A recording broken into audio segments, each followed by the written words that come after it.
चंदनपुर नाम के गांव में एक रिया नाम की लड़की रहती थी। ऐसे तो रिया एक मिडिल क्लास से बिलोंग करती थी। उसके घर में उसकी माँ उर्मिला और पिता राजेश रहते थे। राजेश अपनी बेटी को बहुत ज़्यादा प्यार करते थे और उसे बहुत ज़्यादा मानते थे। रिया कुछ भी अगर जो राजेश से कहती तो वो तुरंत लाकर उसे देते थे। उसे अपने बेटे की तरह मानते थे और उसे बेटे की तरह ही पोस पाल के बड़ा कर रहे थे। एक दिन रिया के पापा रिया के लिए सेकंड हैंड कंप्यूटर खरीद के लेके आए। रिया कंप्यूटर को देखकर बहुत खुश हुई। पापा आप कितने अच्छे हैं, मेरे लिए कंप्यूटर लाए हैं और मैं इससे पढ़ाई करूंगी।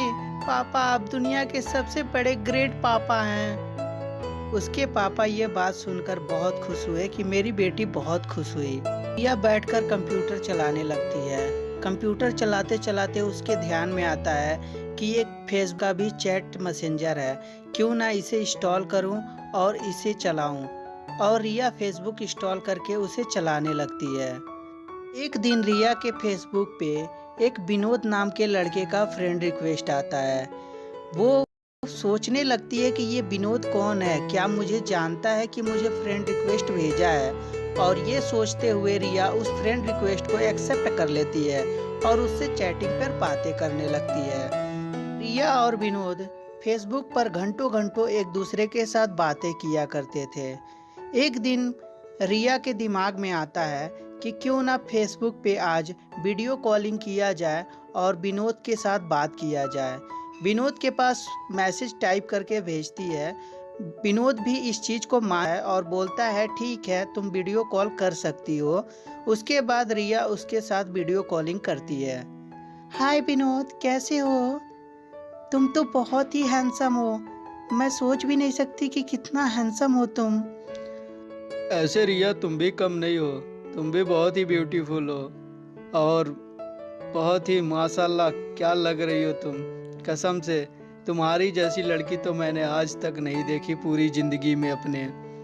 विनोद जी कितना मक्खन लगाएंगे, मेरे से भी खूबसूरत खूबसूरत इस दुनिया में लड़कियां हैं। क्या मैं ही आपको पागल दिखती हूँ जो मुझे पागल बना रहे हैं? अरे नहीं रिया, तुम सचमुच बहुत ही खूबसूरत हो और मैं दिल से कह रहा हूँ, अपनी आंखों से देख रहा हूँ, तुम सचमुच बहुत ही खूबसूरत हो और तुम्हारे इतना खूबसूरत लड़की मैंने नहीं देखा है। मैं सच्ची बता रहा हूँ तुम्हें। रिया और विनोद एक दूसरे से घंटों बात किया करते।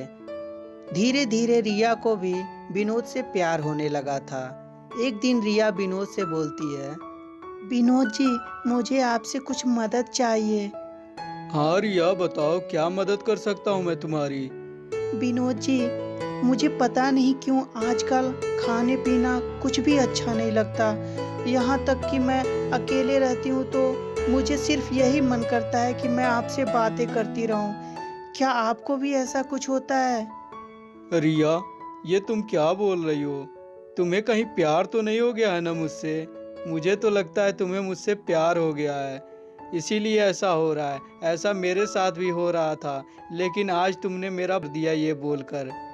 तो विनोद जी क्या आप भी मुझसे प्यार करते हैं? हाँ रिया, मैं तुमसे प्यार नहीं करता तो मैं तुमसे फेसबुक पे चैट क्यों करता? मैं तुमसे बहुत प्यार करता हूँ। रिया जब इस बात को सुनती है तो वो बहुत ही खुश हो जाती है और इसी तरह उन दोनों के प्यार का सिलसिला इसी तरह चलता रहता है।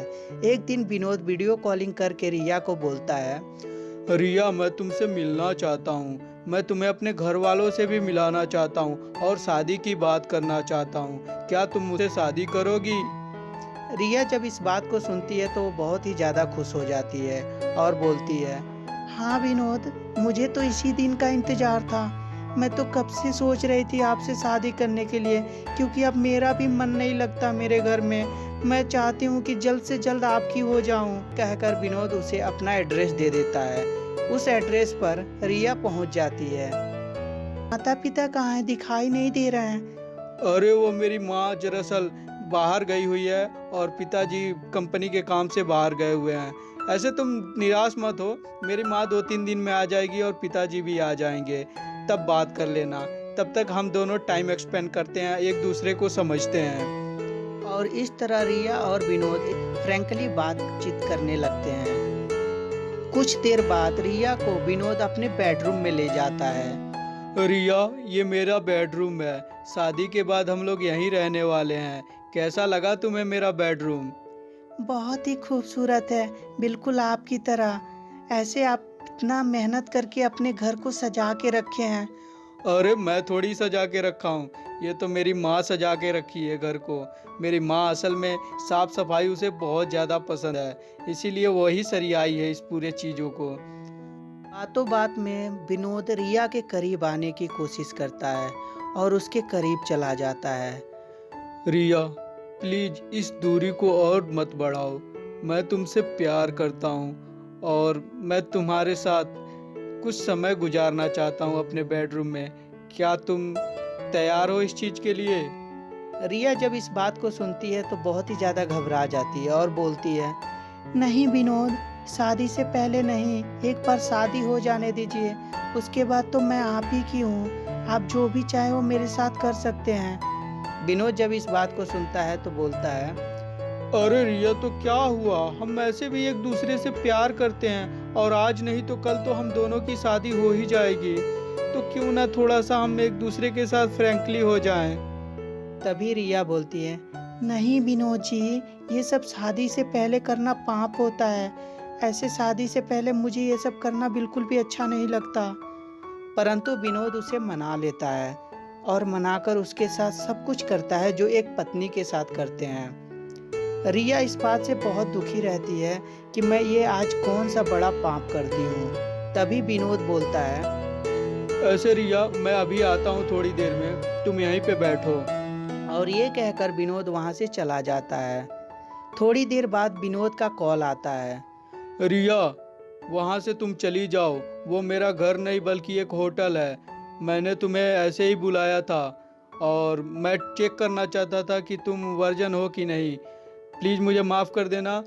मैं तुमसे शादी करूँगा ऐसा नहीं है, लेकिन अभी फ़िलहाल मुझे माफ़ कर दो।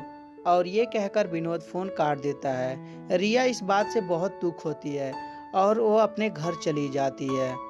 वहाँ जाने के बाद उसकी माँ बोलती है, कहाँ गई थी तू? 2 दिन से तेरा कुछ अता पता नहीं है। तू कहाँ भटक रही है?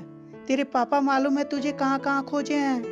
परंतु रिया कुछ भी जवाब नहीं देती और वो अपने बेडरूम में चली जाती है। दोस्तों, आजकल टेक्नोलॉजी के दौर में ऐसा क्राइम बहुत ज़्यादा हो रहा है। तो दोस्तों, इस क्राइम से बचने के लिए आपको अपने बच्चों पर और साथ ही साथ अपने पेरेंट्स पे भी ध्यान देना चाहिए, क्योंकि पेरेंट्स भी गड़बड़ कर सकते हैं और बच्चे भी गलत कर सकते हैं, क्योंकि दोनों एक समानता